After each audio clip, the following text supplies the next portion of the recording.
6 दिवस 17 मित्र आणि 1000 किलोमीटरची अविस्मरणीय bike ride.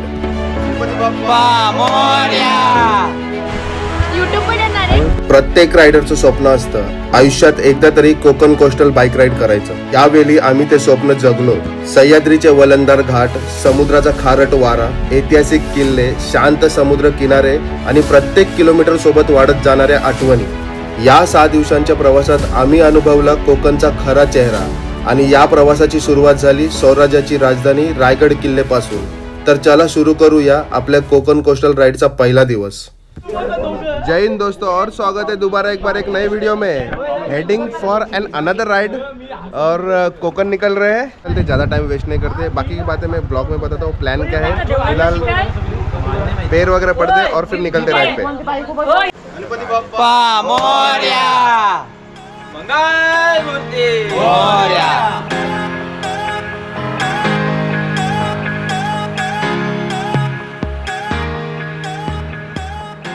So friends, we are starting our ride from Mumbai. Exact 1 o'clock on odometer, and here we go. Let's go. Let's go.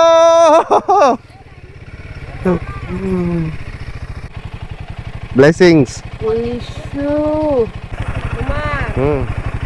आणि हा नानी हा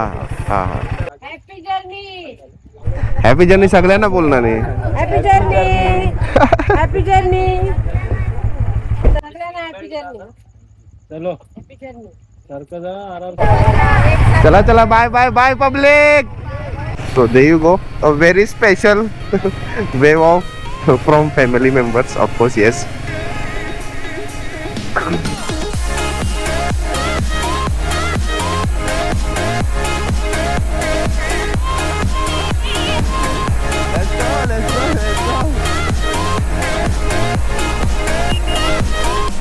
आणि मग बघता बघता आम्ही पार केला वाशी ब्रिज आणि येऊन पोहोचलो नवी मुंबईमध्ये.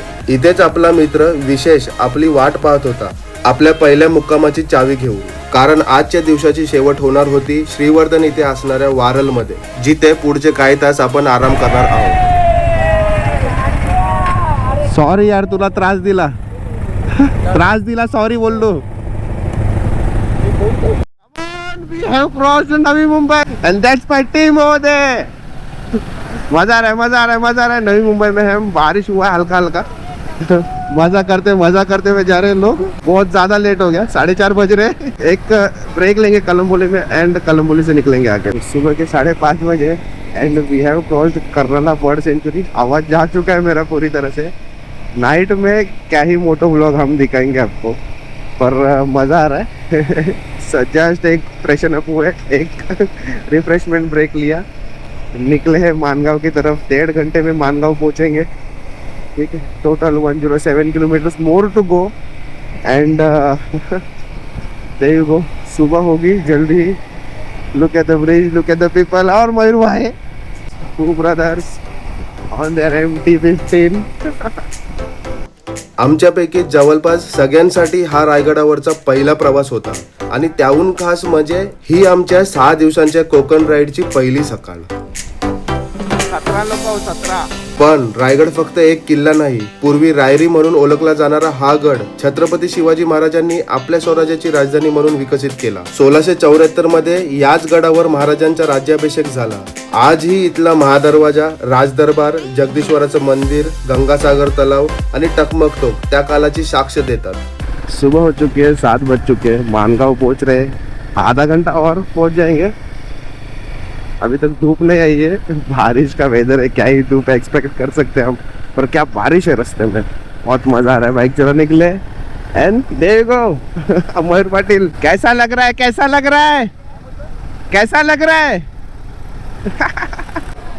Let's go. 6 बाइक्स, 6 बाइक और एक Wagner. We'll discuss about the fort in few minutes. We haven't reached Mangaon yet, but beautiful sunrise. Suraj निकल आया है. 2 hours later. We have arrived at Mangaon पहुंच चुके हैं. सुबह के 8 बजने को है. ओ शिट, तो गाड़ी पडला लागला त्याचे चव्हालावर. लेफ्ट लेंगे यहाँ से और सीधे रायगढ़ मोर 25 किलोमीटर आई थिंक, हार्डली 1 आवर। मजा आ रहा है, मजा आ रहा है, मजा आ रहा है। वेदर बहुत बहुत बहुत बढ़िया है, ठंडा है। फॉर द सेकेंड टाइम स्वराज्याची राजधानी निघले रायगड प्रवेश द्वार। Let's go. 825 आहे, पण व्ह्यू काय असेल एकदम आता आईचा रोड बाहेर काढणे फास्ट नाही दावाय गाडी, पण व्ह्यू मस्त असेल, एकदम मस्त। हळूहळू शहर मागे पडत गेले आणि आम्ही प्रवेश केला त्या हिरवेगार जंगलाच्या वाटेवर।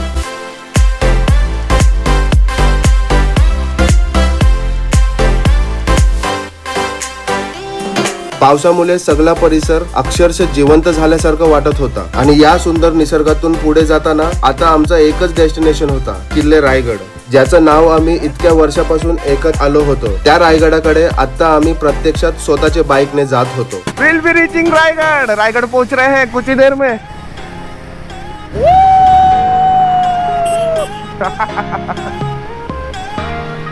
सांभाळून से आता यायला बघ, व्हॅली येईल, व्हॅली सॉलिड येईल समोरचा। चल चल चल चल, क्लच पकडू नका, क्लच सोडून ठेवा। चलिए let's go guys, let's go. What a view, what a view. आणि पुढे काय अनुभवायला मिळणार होतं याची उत्सुकता प्रत्येकाच्या चेहऱ्यावर दिसत होती।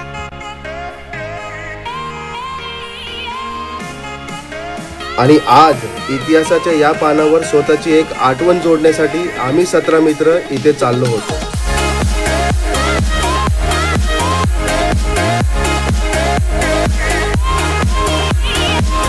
कारण हा फक्त कोकण राईडचा पहिला दिवस न होता, तर आमच्या सगळ्यांसाठी एक अविस्मरणीय प्रवासाची सुरुवात होती। आणि पूर्ण पाचाड परिसर हा दुःखामध्ये हरून गेलेला आहे। Let's go. पूर्ण दुःख आहे। Come on.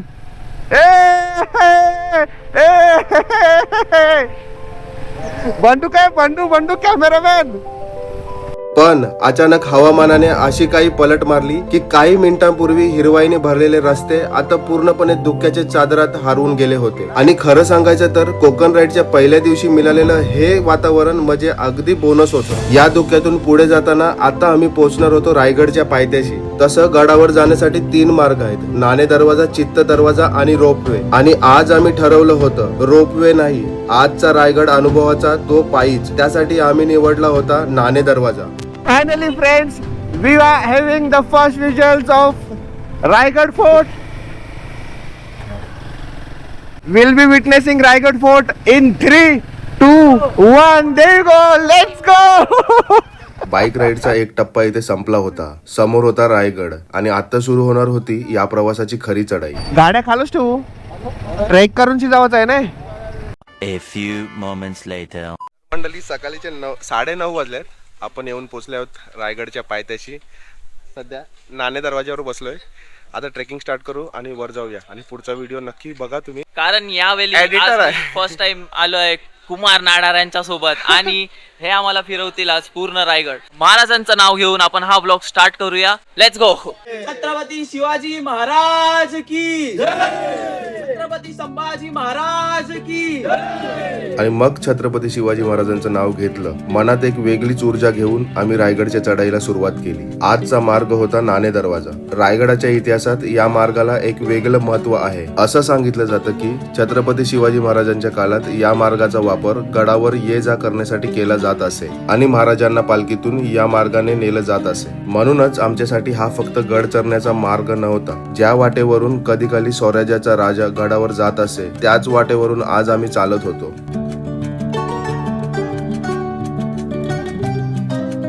बघता बघता आम्ही येऊन पोहोचलो रायगडावरील जुन्या चुन्याच्या घाण्यापाशी। रायगडाच्या बांधकामात दगडांना मजबूत जोडण्यासाठी चुन्याचा वापर केला जात असे आणि हा चुना तयार करण्यासाठी अशा घाण्या वापरल्या जात असे। हे पाहून आमच्या मुलांना राहवलं नाही, दगड फिरून बघायचा प्रयत्न केला, पण दगड काही जागचा हालायलाच तयार नाही। त्या काळात हे काम किती मेहनतीचं असेल याची थोडीशी कल्पना मात्र नक्की आली। रायगडाचा प्रत्येक दगड त्या काळातील कारागिरांच्या मेहनतीचा साक्ष देतात।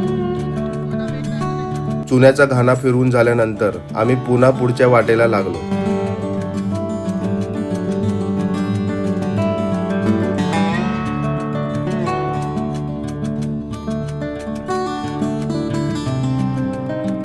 काही अंतर चालताच समोर दिसली रायगडाची भव्य तटबंदी. त्या भक्कम दगडी तटबंदीला स्पर्श करताच एक वेगळीच भावना आली.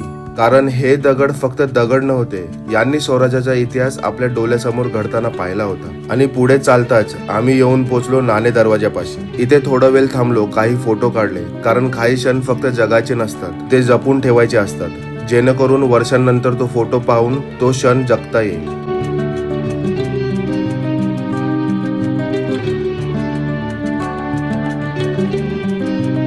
अजून आपण चढाईच्या अर्ध्यातच होतो. 2 तासांच्या या चढाईचा थकवा हळूहळू जाणवायला लागला होता. पण मित्र सोबत असले की थकायला वेळ सुद्धा कुठे मिळतो. मध्येच कोणाची मस्करी, कोणाचं फोटो सेशन आणि इकडे तर स्वतः दमलेला असताना साहेबांनी मित्राला पाठीवर उचलून घेतलं. अशा छोट्या छोट्या मस्तीमुळेच कठीण वाटणारी चढाई सुद्धा मजेशीर होते. कारण शेवटी गड तर आठवणीत राहतोच, पण त्याहून जास्त लक्षात राहतात ते मित्रांसोबत जगलेले असे क्षण. चढाई करत असताना माझ्या एका मित्राला रायगडाबद्दल काही प्रश्न पडले होते आणि मी याआधी रायगड 3 वेळा सर केला असल्यामुळे त्याला काही गोष्ट जाणून घ्यायच्या होत्या. म्हणून मग आम्ही थोडा वेळ बाजूला बसलो, गप्पा मारल्या, त्याच्या प्रश्नांचे उत्तर दिले आणि रायगडाबद्दल थोडं बोललो. आणि गंमत म्हणजे हा फक्त आमच्या ग्रुपचा मित्र नव्हता, हा आमच्या सगळ्या रीलचा एडिटर सुद्धा आहे. बाकी सगळे पुढे निघाले होते, पण आमच्या दोघांची इथे थोडी वेगळीच हिस्ट्री डिस्कशन सुरू होती. काय विचारायचंय तुला? विचार मला. तर आपण हा ट्रॅक चालू केलाय. आपल्याला माझ्या मते 15 मिनिटं झाले असतील आपण सीड्या चढतोय. तर मला सांग की अजून आपल्याला किती वर जायचंय, किती चढायचंय? तर ट्रेक स्टार्ट करून 15 मिनिटं नाही तर अर्धा तास झालाय आपल्याला. अर्धा तास? 35 मिनिट्स झाल्यात, 35 मिनिटं झाल्यात ट्रेक चालू करून. आणि अजून जवळजवळ 1 तास मला वाटतं लागेल, ज्या स्पीडने आपण चढतोय. महाराज किती किती वर गेल्यात तुम्ही राहायला. पण 1 तासानंतर जो नजारा आणि जो अनुभव तुम्ही घेणार तो विसरता येणार नाही. 3री वेळेला रायगडावर, आणि अनुभव काय किती सांगितलं तर कमच आहे. व्हिडिओ मध्ये आपण बघतोच आहे आपल्या, आहे ना. हा व्हिडिओ सुद्धा मिस करू नका. पाऊस सुरू झालाय, देवाच्या कृपेने पाऊस सुरू झालाय. तर आपल्याला मला वाटतं की पुढे ट्रॅक चालू करावा लागेल, कारण थांबलो तर अजून वेळ वाया जाईल. वेळ वाया जाईल. चालू करूया ट्रेक आणि जाऊया पुढे जाऊया. तुम्ही पण आमच्या सोबत राहा. मित्रासोबत गप्पा आटपून आम्ही पुन्हा चढायला सुरुवात केली.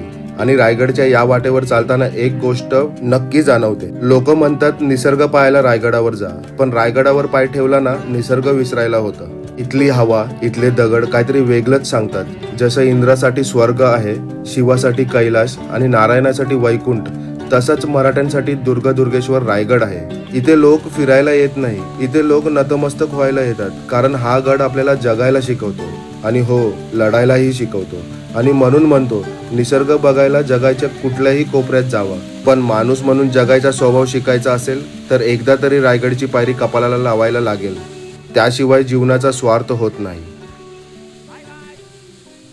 तर ट्रेकला सुरुवात होऊन जवळजवळ 1 तास व्हायला आलाय. तर आपल्याला समोरच टकमक दिसत आहे. 1 तास झालाय आणि पावसाने सुद्धा जोरदार हजेरी लावले रायगडावर. त्यामुळे आमची टीम थोडी तितर झाली आहे. आधे पुढे निघाले आणि आधे पाठीच थांबले. तर ठीक आहे, हे सगळं चालत राहील. पुढे वळूया आपण. दम सुद्धा खूप लागतोय, पण ठीक आहे, वातावरण थंड आहे. निघूया पुढे पुढच्या ट्रॅकवर. आणि पुन्हा आम्ही चढायला सुरुवात केली. पण काही पावलं पुढे गेल्यावर अचानक समोरचं दृश्य पाहून आम्ही आश्चर्यचकित झालो. रायगडाच्या भक्कम तटबंदीतून पावसाचं पाणी धबधब्याच्या रूपाने खाली पडत होतं. लोकांनी स्वर्ग फक्त कल्पनेत पाहिला असेल, पण स्वर्गाचा अनुभव घ्यायचा असेल तर एकदा तरी रायगडावर यायलाच हवं. हिरवाईने नटलेला सह्याद्री, धुक्याची चादर आणि त्याहून कोसळणारा हा धबधबा. चल चल.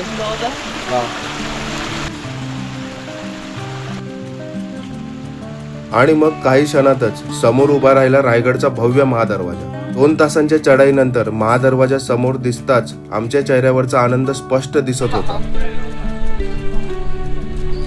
हा फक्त गडाचा प्रवेशद्वार नव्हता, ही होती स्वराज्याची राजधानीची भव्य ओळख. रायगडाची रचना अशी करण्यात आली होती की त्याची तटबंदी, बुरुज आणि प्रवेशद्वार शत्रूच्या आक्रमणापासून गडांचं संरक्षण करतील. आणि याच भक्कम संरक्षण व्यवस्थेचा एक महत्वाचा भाग म्हणजे हा महादरवाजा.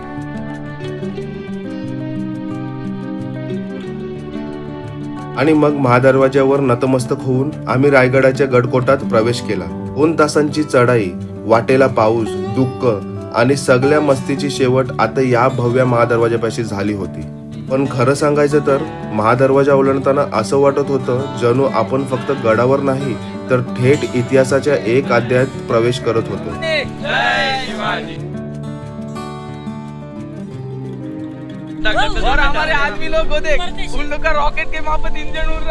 आणि अचानक वातावरण बदललं. क्षणात संपूर्ण रायगड धुक्याच्या चादरीत हरवून गेला.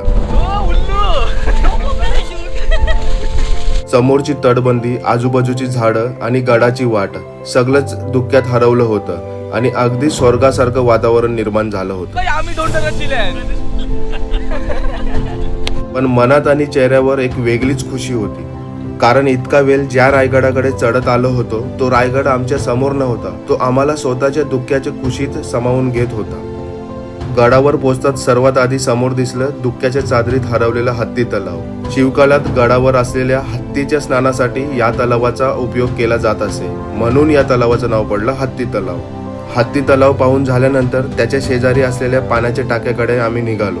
रायगडावर अशा अनेक टाक्या बांधण्यात आल्या होत्या, कारण एवढ्या मोठ्या राजधानीसाठी पाण्याची व्यवस्था ही सर्वात मोठी गरज होती. त्या काळातील ही जल व्यवस्था पाहून खरंच आश्चर्य वाटलं. पाण्याचं टाकं पाहून झाल्यानंतर आता वेळ होती रायगडावरची आणखी एक ऐतिहासिक ठिकाणाची. चला आता निघूया टकमक टोकाकडे. फायनली पोहोचलेलो आहोत आम्ही टकमक टोकावर. Hi bye.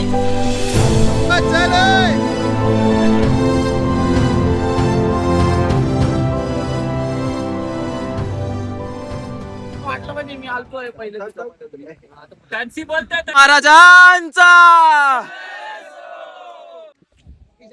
आणि फायनली आम्ही टकमक टोकावर आलेलो आणि आता निघालोय पुढे, कारण क्लायमेट वगैरे खूप चेंज होत आहे. कधीपासून खूप पाऊस पडत होता म्हणून तिथे काही रेकॉर्ड वगैरे असं करायला नाही भेटलं. आणि हा क्षण जो आहे हा कधीच नाही विसरू शकत असा क्षण आहे. कारण रायगड आम्ही पहिल्यांदा पाहत नव्हतो, आज आम्ही रायगडाला पहिल्यांदा अशा रूपात अनुभवत होतो. टकमक टोकावरून निघालो आणि पुढचा टप्पा होता जगदीश्वर मंदिर.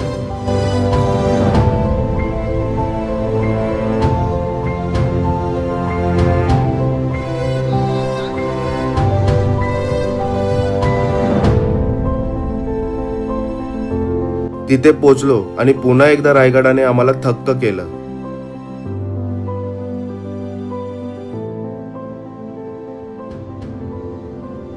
जगदीश्वर मंदिर सुद्धा दाट धुक्यात हरवून गेलं होतं. आजूबाजूला काही स्पष्ट दिसत नव्हतं, फक्त दुःख, शांतता आणि मंदिराची ती ऐतिहासिक वास्तू. अगदी स्वर्ग पृथ्वीवर उतरल्यासारखं वातावरण निर्माण झालं होतं. आणि अशा वातावरणात जगदीश्वराच्या दर्शनासाठी पुढे जाण्याचा तो क्षण आमच्या या रायगड भेटीला आणखी खास करून गेला. आणि शेवटी आम्ही येऊन पोचलो रायगडाच्या जगदीश्वर मंदिराच्या गर्भगृहात. बाहेर संपूर्ण गड धुक्याच्या चादरीत हरवला होता आणि या शांत अदुःख वातावरणात समोर होतं भगवान शिवांचं शिवलिंग. हे जगदीश्वराचं मंदिर छत्रपती शिवाजी महाराजांच्या काळात रायगडावर उभारण्यात आलं होतं. मंदिराच्या गर्भगृहात आजही शिवलिंगाची पूजा केली जाते. रायगडावर असताना छत्रपती शिवाजी महाराज या मंदिरात दर्शनासाठी येत असत अशी ऐतिहासिक नोंद आढळते. आणि म्हणूनच आज आपण ज्या ठिकाणी उभं होतो तिथे कधी काली महाराजांनी नतमस्तक होऊन जगदीश्वराचं दर्शन घेतलं असेल. हा विचार अंगावर शहारा आणणारा होता. बाहेर दुःख, आत शांतता आणि समोर जगदीश्वर. त्या क्षणी खरंच असं वाटत होतं की आपण वर्तमानात नाही तर काही क्षणासाठी थेट शिवकाळात पोचलो आहोत. या दर्शनानंतर रायगडावर येण्याचा आमचा हा पहिला अनुभव मनात कायम कोरला गेला.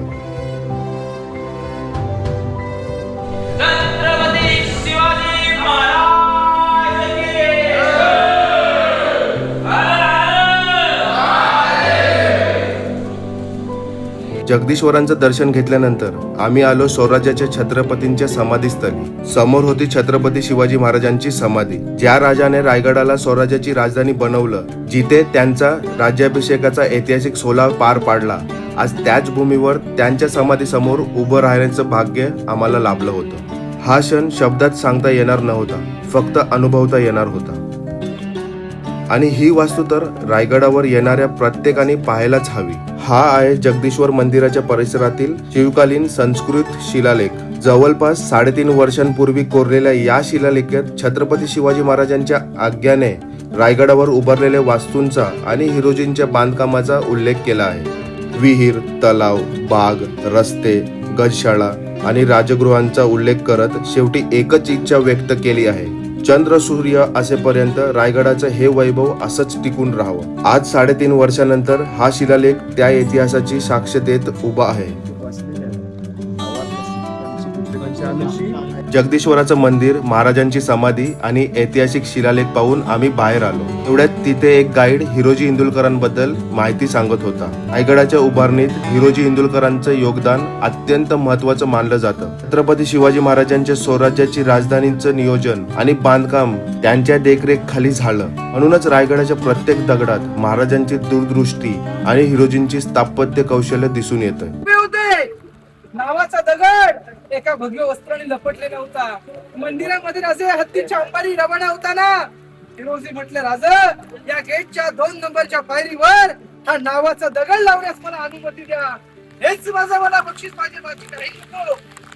नावाचा दगड लावायचा असेल तर रायगडाच्या महादरवाजावर लावा, पालेकिनाच्या उंबरठ्यावर लावा, आजूबाजूच्या भिंतींवर कोरा. एवढ्या मोकळा जागा सोडून एक नावाची पाटी एका मंदिराच्या पायरीमध्ये राजा, तुम्ही शंकराचे भक्त आहात. अहो राजा, तुम्ही शंकराचे भक्त आहात. आज आम्ही तुमच्या शिवभक्त आहोत. ज्या वेळेस राजा तुम्ही रायगडावर असणार त्या वेळेस मंदिरामध्ये दर्शन येताच राजा तुमचा उजव्या पायाची धूळ, तुमच्या पावलांची धूळ फक्त आमच्या नावाला लागली पाहिजे. इतिहास डोळ्यासमोर उभा करणारी ही माहिती ऐकून मी पुढे रायगडाच्या अजून काही वास्तू पाहण्यासाठी निघालो. हे सगळं फिरून झाल्यानंतर भूक तर प्रचंड लागली होती. गडावर आलो आणि इथलं जेवण खाल्लं नाही तर रायगडाची भेट अपुरी वाटली असती. म्हणून मग आम्ही थांबलो. गरमागरम भाकरी, पिठलं आणि सोबत साधं घरगुती जेवण. 2 तासांची चढाई. एवढं गड फिरून झाल्यावर या भाकरी पिठल्याची चव तर पोटाबरोबर मन सुद्धा भरून गेली. तुम्ही नाही बसता?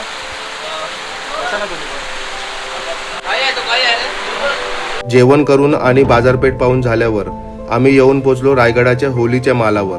शिवकालात इथे होलीचा उत्सव आणि विविध पारंपरिक खेळ रंगायचे. इतिहास सांगतो 1671 मध्ये छत्रपती शिवाजी महाराजांनी रायगडावर होलीचा उत्सव साजरा केला होता. ज्या मालावर कधी काली महाराजांच्या उपस्थित होलीचा उत्सव रंगला असेल त्याच ठिकाणी आज आम्ही उभे होतो. इथून आता आम्ही निघणार होतो रायगडाच्या आणखी एक महत्वाच्या वास्तूकडे, नगरखानाकडे. आणि समोर उभा होता रायगडाचा नगरखाना. नगरखाना म्हणजे राजदरबाराचा प्रवेशद्वार. याच ठिकाणाहून राजदरबारात प्रवेश होत असे. विशेष म्हणजे या दरबाराची रचना अशी केली होती की नगरखान्याजवळून बोललेला आवाज थेट सिंहासापर्यंत ऐकून जाईल. म्हणजेच हा फक्त प्रवेशद्वार नव्हता, तर स्वराज्याच्या राजदरबारात येणाऱ्या प्रत्येकासाठी ही होती एक भव्य प्रवेशाची जागा. आणि आज त्याच नगरखान्यातून आम्ही राजदरबारात प्रवेश करत होतो. नगरखाना पार करून राजदरबारात पाऊल ठेवलं आणि खरं सांगायचं तर त्या क्षणी मनात नेमकं काय चाललं होतं हे शब्दात सांगणं कठीण आहे.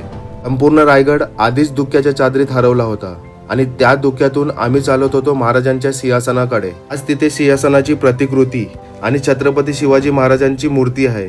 आम्ही त्याच मूर्तीसमोर पोहोचलो आणि महाराजांचं दर्शन घेऊन नतमस्तक झालो. इतिहासात ज्याचं नाव वाचलं, ज्यांच्या कथा ऐकल्या, आज त्यांच्या राजदरबारात उभं राहून दर्शन घेण्याचा क्षण आमच्यासाठी कायम लक्षात राहणार होता.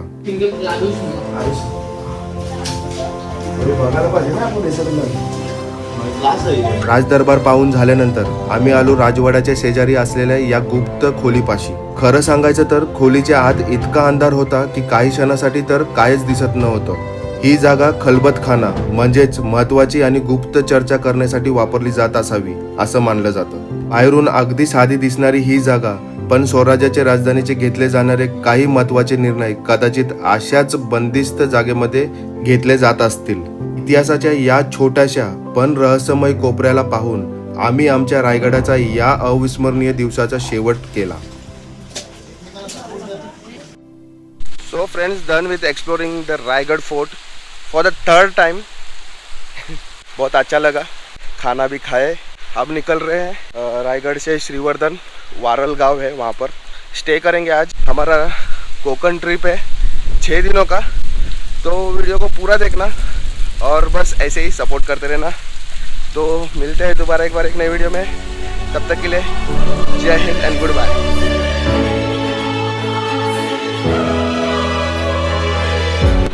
गाईस, तुमचा लाडका दक्ष कोहली आलेला आहे ब्लॉग मध्ये. युट्यूब वर येणार आहे. युट्यूब आहे.